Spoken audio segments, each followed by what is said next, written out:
Salam kerahiman. Hari ini saya lanjutkan peziarahan kita, ziarah kerahiman ilahi hari ke-8 ya. Kita sudah mengunjungi Jerman, kita tahu cerita tentang Theresia Neumann. Sekarang saya lanjutkan.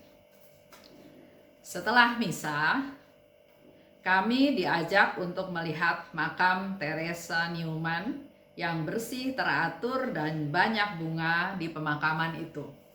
Memang saya beberapa kali ya ke pemakaman di Eropa, suasananya tenang, damai, bersih, banyak bunga-bunga dipasang atau ditaruh atau dipersembahkan di makam-makam tersebut. Sama sekali tidak terasa suasana seram atau kumuh. Sebaliknya, tempat istirahat yang tenang dengan pemandangan luas di hadapannya.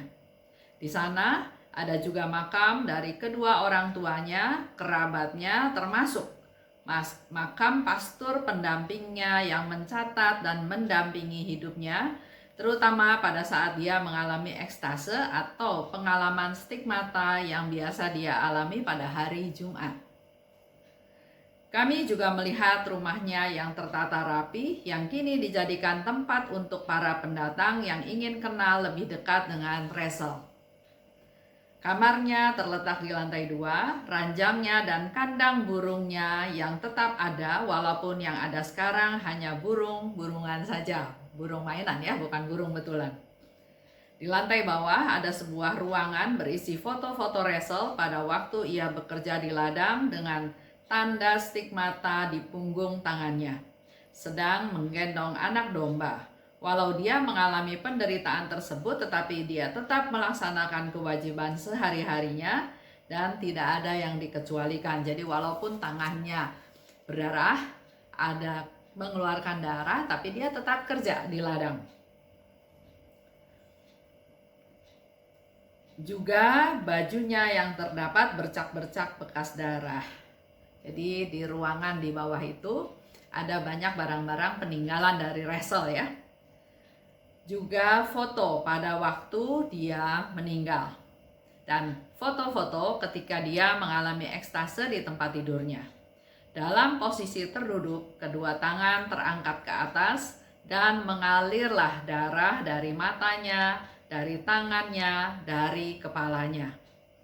Kemudian kami diajak untuk melihat biara setempat dengan membeli beberapa barang rohani sebagai kenang-kenangan, juga membeli beberapa buku yang menceritakan tentang tokoh ini. Sambil berbisik, Haryanto berkata untuk membeli sesuatu barang sebagai kenang-kenangan dari tempat ini. Pada mulanya aku agak bingung barang apa, karena yang banyak terdapat adalah foto, buku, leaflet cerita tentang Rachel tersebut dan juga Rosario. Tiba-tiba saja aku tergerak melihat sebuah salib yang dipajang di lemari barang-barang rohani milik suster ya. Walau tidak ada harganya, tapi aku memberanikan diri untuk bertanya kepada suster di biara tersebut. Suster, salib ini dijual nggak? Berapa harganya? Suster bertanya dengan sangat mengagetkan saya bahwa dia katakan, apakah engkau ingin memilikinya? Apakah engkau mau membawanya ke Indonesia? Karena itu salib yang cukup berat dan cukup besar. Begitulah pertanyaan suster yang diterjemahkan oleh Ibu Fanny kepadaku. Kita semua tahu ya, Ibu Fanny bisa berbahasa Jerman, jadi dia yang menjadi penterjemah. Saya katakan, ya tentu saja saya mau bawa ke Indonesia. Karena model salib itu tidak biasa, tidak seperti salib-salib pada umumnya. Salib itu memang berat, terbuat dari tembaga dan menurut saya antik. Segera saya membayarnya ketika suster mengatakan harganya. Menurut saya murah sekali. Sebenarnya suster tidak menjualnya, tapi cenderung memberikannya kepada saya. Ternyata setelah melihat model, bahan, dan beratnya, Haryanto senang sekali antik, katanya. Dan ketika aku perlihatkan salib itu pada Gama, anakku, ketika kembali ke Jakarta, dia berkomentar, "Mah, kok Yesusnya beda dengan yang biasa dibuat? Kepala Yesus belum terkulai miring ke arah kanan. Artinya, pada waktu itu dia belum wafat. Mungkin dia sedang bersabda." Ada 7 sabda terakhir ya yang terkenal. Antara lain, "Bapa, ampunilah mereka karena mereka tidak tahu apa yang mereka lakukan." Dalam hati, saya juga bersyukur karena Tuhan memberikan gambarannya pada saat dia menjelang ajal. Di atas kayu salib seperti yang dimintanya untuk merenungkan sengsaranya. Dan pada saat menjelang ajalnya, yaitu pada jam kerahiman, salah satu cara berdevosi kepada kerahiman ilahi.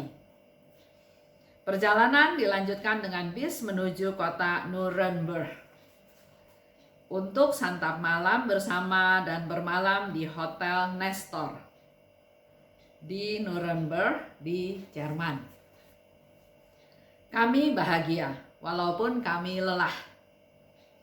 Apalagi kami merasakan sapaan lembut Tuhan lewat perjumpaan kami dengan Theresia Neumann yang saleh dan inspiratif bagi kehidupan rohani kami. Dan untuk Bapak Ibu ketahui, sekarang Theresia Neumann atau Ressel sudah menjadi orang kudus, sudah diproses, sudah menjadi beata.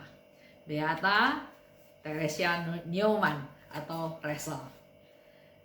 Perjalanan selanjutnya, hari ke-9, akan ke Altötting dengan tema Ecce Maria, anakku hidup kembali. Sampai ketemu di video berikutnya. Salam kerahiman.